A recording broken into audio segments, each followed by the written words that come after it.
This episode is sponsored by Realtor.com, who wants you to take advantage of your free profile on Realtor.com.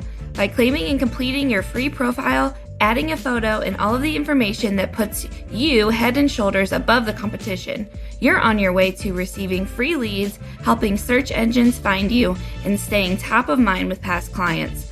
To learn more about claiming your free profile, go to Realtor.com/profile.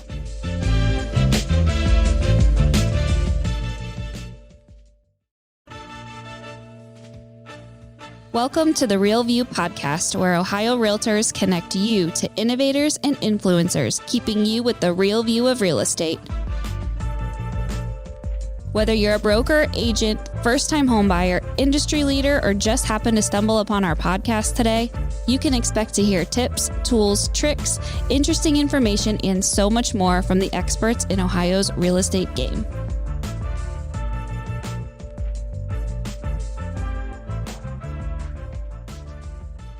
Hi, everyone. I'm Allison Wiley, back with the Ohio Realtors podcast, The Real View. And this is our special edition Ohio Policy Talk episode, where we dive into kind of some specific issues regarding properties, what's going on with homeownership, private property rights in Ohio. So today's topic, I'm super excited to be covering property taxes. And I know this is something that's been on a lot of Ohioans' minds as the appraisal process has started, and we're going through that and working through everything that comes with owning a home and how it relates to our taxes. So we're going to dive into this topic, but I would like to welcome on three very special guests that I have joining with me today: Edward Stockhausen, Cassandra Noy, and Bethany Sanders. And I'm going to have each of them introduce themselves, share a little bit more about what they do and the organizations that they are a part of. So Ed, I will go ahead and start with you. Allison, thank you so much for having us join you today for this podcast. And hi to everyone who's out there listening. My name's Ed Stockhausen. I work at Cleveland Neighborhood Progress, where we focus on the revitalization of Cleveland neighborhoods. I lead our advocacy and external communications, and I'm really excited to be joined by two colleagues today. Cassandra, do you want to go next? I sure will. Hello, everyone. My name is Cassandra Noy.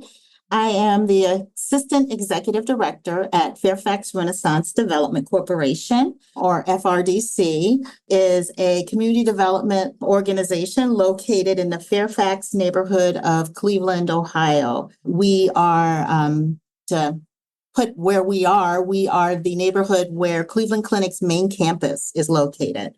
Thank you. Bethany. Hello, everyone. So excited to be here, and thanks for having us with my colleagues here. I am the Director of Policy and Strategic Initiatives for Franklin County Auditor Michael Cinziano. I've been in this position for almost 5 years, and I'm excited to get to work on issues around both how we internally implement appraisal and property tax and management-related issues, and also some of our coalition work and advocacy around property tax relief and best appraisal practices. So really excited to talk about these things today. Thank you all three for joining me again. I think we have a really great panel of speakers, and I'm excited to get all of your different perspectives on this topic, because I know you all each have different areas of expertise when it comes to this and are going to be able to share some really good stuff to help our listeners understand this world of property taxes a little bit better. But I'm just going to kick us off here. So we know that property taxes have been a concern for Ohioans this year as we continue to see those property values rise. And I want to ask you, is this something that you and the work you do at Cleveland Neighborhood Progress is addressing? And what do you think that the state can do to help protect those homeowners? Tell us a little bit more about what you guys are doing to address this. Allison, you are absolutely spot on that Ohioans in every corner of the state are experiencing challenges with rising property taxes. And it's become an issue that the Ohio General Assembly is paying a lot more attention to. Our work actually started back in 2018, though, because while there are a lot more people paying attention to the issue today, the issues were around years ago. In fact, in a coalition with the Greater Ohio Policy Center, we were looking at issues related to affordable housing. And usually affordable housing is about rental units that are income restricted. But we started looking at issues about housing affordability. And what that led us to understand is there were the same problems cropping up across the state. Again, this was 2018. And one of the challenges were tax foreclosures. People who hadn't quite lost their home yet. And it wasn't the mortgage that was a problem. It was increasing property taxes. Oftentimes, we're talking about low-income homeowners, and especially low-income seniors or people becoming seniors whose earning potential was decreasing, whether that was because they're preparing for retirement or they're aging out of their careers and their jobs. And what we found is that sometimes they had been living in neighborhoods. They'd been the cornerstones of communities that suddenly were getting hot around them. They had been within the community through the ups and downs over many, many years, and the markets were getting hot around them. And that often, through a variety of different property tax equalization measures, resulted in their monthly bills going up dramatically, outpacing inflation, outpacing wage growth. We were looking at this in 2018, and of course, the pandemic happened just a couple years later, and we know what happened in the real estate market then, right? Housing prices spiked. So many people were buying homes, prices went up, and there also wasn't enough supply to meet demand, right? So that had additional inflationary pressures. What that led us to is functionally today seeing more people having challenges with rising property taxes on their homes that they've owned, and causing increased financial stress on Ohioans. That's why we have a working group, and Cassandra and Bethany are both part of this. We have a working group that's been exploring potential options that the state can offer to Ohioans and to local government to help ameliorate some of the worst impacts of increasing property taxes, while also setting a steady and sustainable course for the future. Yeah, that's excellent. I think you made a lot of great points and kind of great background and history on what's led us to get to this point today and why it's become such a big hot button topic for so many of us around the state. That's all of our goals. We want to make homeownership possible. We want to make it affordable, and property taxes certainly factor into that. And it's something that everyone thinks about as they think about becoming a homeowner. Cassandra, I kind of want to ask you from your perspective and what you've seen there in your community on homeowners being impacted by this firsthand. I know you work really closely with members of your community. How have you seen them be impacted by this? And could you maybe share an example or a story of how you've seen this directly impact those in your community? So our organization was incorporated back in 1992. Seems like the Stone Ages at this point in the 90s. But really what it was designed to do was for the benefit of the neighborhood.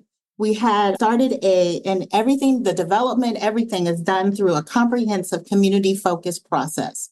So everything we do is done through the community saying there is a need. So all the housing we develop, everything happens because the community says this is what we need to have happen.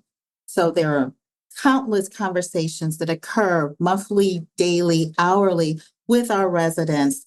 And when we have a conversation with them and they say we need something, we respond. So since the 90s, we have built over 420 single-family housing units, 218 multifamily units, rehabilitated well over 500 single-family units, including housing for our seniors. And what we found is our seniors have really suffered as a result of increasing property taxes. And to share a story related to one of our seniors or several of our seniors, we have a woman who, and I won't say her name, who worked for the county within our neighborhood. She grew up here and she has been experiencing increasing property taxes because she doesn't fall within the homestead exemption because she has a higher income. And so conventional wisdom says that you would be able to benefit from that. Well, if you have a higher income and your property values are going up, you don't benefit from that and your income is set. She's in danger of being pushed up out of the neighborhood that she has grown up in, has contributed to all these years. And where is she going to go? She's a person who is been here all of her life. And I think that that is a shame. As a person who lives in the city of Cleveland, I will share another side of the city of Cleveland on the west side, where the same exact thing is happening, where people are experiencing the same kind of pressure. And I think Ed alluded to it when he answered his question. It's happening, and I think you can plus replay and you can see the same dynamic happening all across the state. It is amazing that people who have contributed so much to our great state are being affected this way. Yeah, and are at risk of the dream of homeownership being out of the realm of possibility for them, especially after they achieved it, and have been so successful achieving it. And now they're at risk of it being, unattainable, which is what we want to avoid. And we want to make sure people are staying in their communities and, that we are making this a dream and a reality for so many people. It is so important. And thank you so much for sharing kind of what you've seen on your end of things and how it's impacting these homeowners. It is a very real thing and something that, I'm glad we are putting the spotlight on. So thank you so much, for sharing that. But I want to kind of bring another side to it too, which is when we think about property tax reform and the impacts that it has, there are some fears and worries that the local government suffer from this because they do rely on those property taxes to function. How can we ensure that homeowners are protected from these high property taxes while at the same time the local governments are still going to have the funding that they need to provide the services that are so critical to our communities? And I think, Bethany, kind of,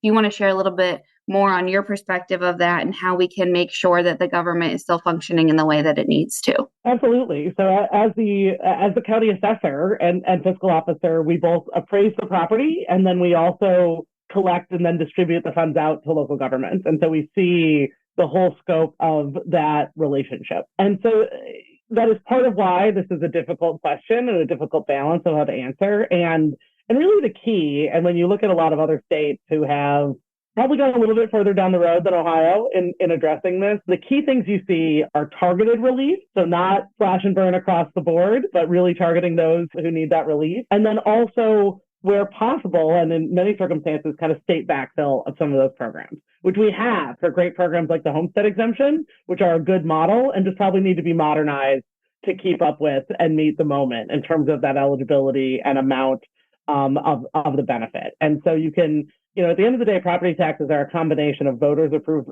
levies and property values.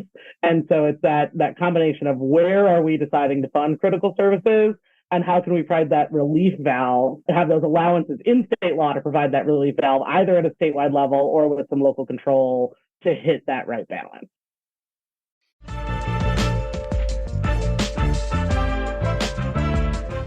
This episode of The Real View is brought to you by the Ohio Association of Community Colleges.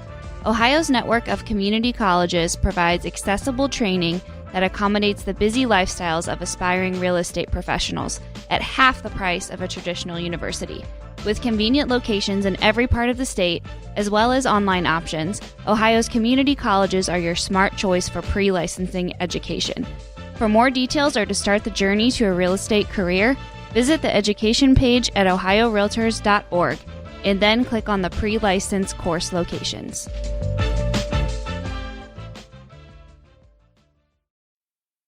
Yeah, you're right. I think it is all about hitting that balance. And what have you seen other states do? I'm just curious, because I'm not familiar with what other states do. And in a lot of the work we do compare ourselves to other states and want to know what our neighbors are doing. And what have you seen other states kind of do and help to address this issue? And any one of you jump in if you're more familiar with that. I'll jump in with a couple initial observations. Anybody who's interested in the various types and forms of property tax relief across the country should go check out the Lincoln Land Institute. They're a national think tank that's really focused on how land is used and taxed. And they issued a study a couple of years ago that looked at all the different ways the 50 states offered property tax relief mechanisms. And the truth is, if you know one state's taxing system, you only know one state's taxing system because property taxes are used for different purposes and are administered in different ways all over the place. Nonetheless, there are some general themes, right? Ohio has one tool already, and that's the homestead exemption. A lot of states have homestead exemptions similar to that, to what we have, and they also have homestead credits, right? And as Bethany alluded to earlier, and as Katandra mentioned in her story about an individual, there are income limits, right? So it only goes so far. And it only covers so much. It doesn't cover all the property taxes for seniors or disabled veterans. And there are opportunities to expand that, to help it reach more people and even keep pace with inflation, even though housing costs have well outpaced inflation generally, right? There are also other opportunities. Some states use something called a circuit breaker method. In those plans, a homeowner doesn't pay more than a certain percentage of their annual income in property taxes. Generally, that's what it is, right? That's different to administer than what we have in Ohio. And then still other states have programs that are way more progressive, including Michigan. Michigan has a whole property tax program for low-income homeowners that can even eliminate property taxes if they qualify, right? It wasn't really well known, but thanks to the generous support of groups like the Rocket Community Fund, they helped launch a program called Neighbor to Neighbor, and they went door to door across Detroit, connecting with residents, finding out where they're at with their housing needs. And if they qualified for this kind of program, they got thousands of people connected to a state program that helped them maintain home ownership and pay down any past due bills. There's a wide swath of policy options across the country that we could study. I think what's really important is to make sure that our state legislators here in Ohio understand how some of those ideas could be modified to fit Ohio's taxing landscape. And our group has worked to develop a couple different recommendations, everything from local permissive options to help extend relief to low-income homeowners, to other recommendations related to the homestead exemption, related to circuit breakers, and also addressing school funding, where we've got some communities who are at what's called the 20 mil floor. Bethany knows that way better than I do. Bethany, what else would you add to the conversation about policy options? Yeah, I think that's really the key, is to just know that there are a lot of options out there. And in my mind, we're going to need to find all the niches where this is an issue. Ideally, we'd have a menu of solutions. And so you don't need to have one solution. Just expanding the homestead exemption is going to be great for older adults, but not help out the single parent in their 30s whose house value doubled over the last 5 years, right? But a circuit breaker might help that homeowner, or other types of relief might help that homeowner. A key thing we always say, we've been saying it hundreds of times, that I think is very relevant to kind of understanding what our policy options are, is that an increase in value does not mean the same increase in taxes, because tax rates do go down generally as values go up. The 20 mil floor, which was considered a protective kind of like stopgap to have schools be overly affected by that process, now applies in about 2/3 of our school districts across the state. And it disrupts that relationship. It disrupts that protection that taxpayers get against values really causing taxes themselves to increase. Because instead of having most of your tax bill have rates go down when the values go up, the 20 mil floor prevents that from happening. And so that's something that's been in place for about 50 years. And gradually it's eaten up more of the state and more of the revenue that people see. And so in jurisdictions with the 20 mil floor, that is a big driver of the spike people are seeing in their tax bill. In jurisdictions like Franklin County, where we don't really have the 20 mil floor, we're not seeing a massive revenue infall. It is not the reality that when you see these increases in value, local governments are collecting revenue hand over fist. But we do see, and why this targeted relief and local control around targeted relief can be so beneficial, is that we essentially see a tax shift. Because when you apply a rate to a whole community, those whose values went up more than others are suddenly seeing that increase in their taxes. And so using that kind of local control option, using opportunities with state backfill can ease the way and prevent that shifting, in addition to a need to address the 20 mil floor and school funding side for the large swaths of the state that are in that reality. And that's what makes it so complicated, is there's not any single one size fits all solution to address the ways in which property taxes are causing these burdens in our communities. That's what I was just going to say. It sounds like there's not just a one solution fits all kind of option out there for us. And that's why, we are in this position. And that's why, we do see this being an issue, because there are so many different factors that comes into this, when we think about how we can aid this situation. So a lot to think about, a lot of work that can be done. Definitely addressing this at the state level, I think, is important, and something that, we're going to see from all of your guys' input. I think, we all feel like there is something that can be done on a statewide level to help address this. But there's also things that cities around the state can do, and in your local communities. I know that you all are addressing, Ed and Cassandra, that you guys are doing some really great work in Cleveland around this. What advice would you all give to cities that can help combat this in their local government arenas? Allison, I think one of the things we joke about is that when all you have is a hammer, everything looks like a nail, right?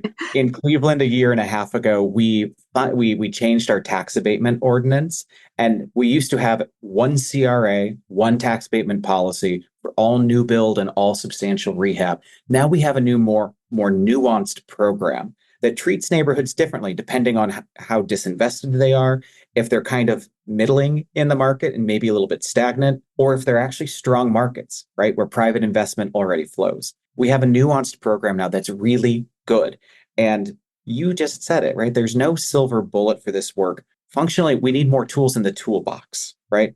TIFs are good. Tax abatements are also good. We got to use them in the right ways. Our local policymakers need more tools. Right now, they don't have all the tools that would be helpful.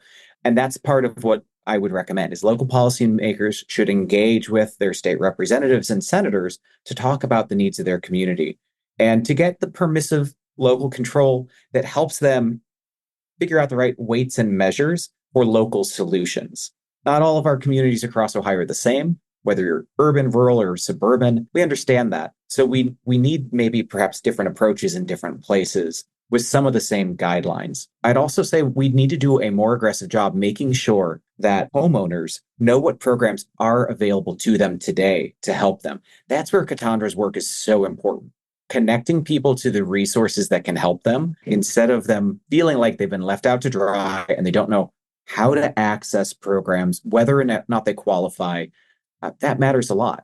And it also matters that those programs be easy to access. Bureaucratic systems that require lots of paperwork. I know in the city of Cleveland, some of our programs require people to submit their bank records. There are a lot of people very uncomfortable with submitting that much personal financial information through an old paper form that goes into, a city hall and sort of feels like it disappears, right? We need modern, responsive government that helps people trust that when they're applying for help that they deserve and have earned, that their applications are going to be reviewed swiftly, correctly, and that they're going to get the help that they need.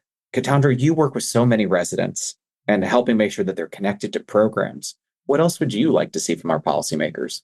I guess what I would like to add is I think we really do need to look at things holistically. A one-size-fits-all approach really does not work. Sometimes the best way to help our homeowners is to make sure that there are good options that are not homeowner related available. So making sure we're making good investment into multifamily units, that there are good quality multifamily units that seniors can go into if we have all these different protections, all these things that are out there, and they just can't make it work, that they're there. And so that there are options out there that they can go into, a holistic approach that allows people options. It should not matter whether you live in a rural area, whether you live in a small town, whether you live in a big city, any of those things, you should have access to these different things to live in. And that will strengthen things. And Ed, I couldn't agree with you more. You shouldn't have to present your third born and all these different things just to get a little bit of assistance. It's just not right. Communities need to work at making things easier for people. And that, I think, goes back to what Bethany was talking about in terms of having lots of options for different communities to help with the property tax issue. I think local governments have an incredibly important role to play, both specifically in the property tax issue and, of course, more broadly, building and maintaining the communities where we all want to be. I think Ed and I have sometimes a little disagreement. TIFs and abatements can be good, but they need to be used in a thoughtful and accountable way. We need to use them to build things that would not otherwise be built that our communities need.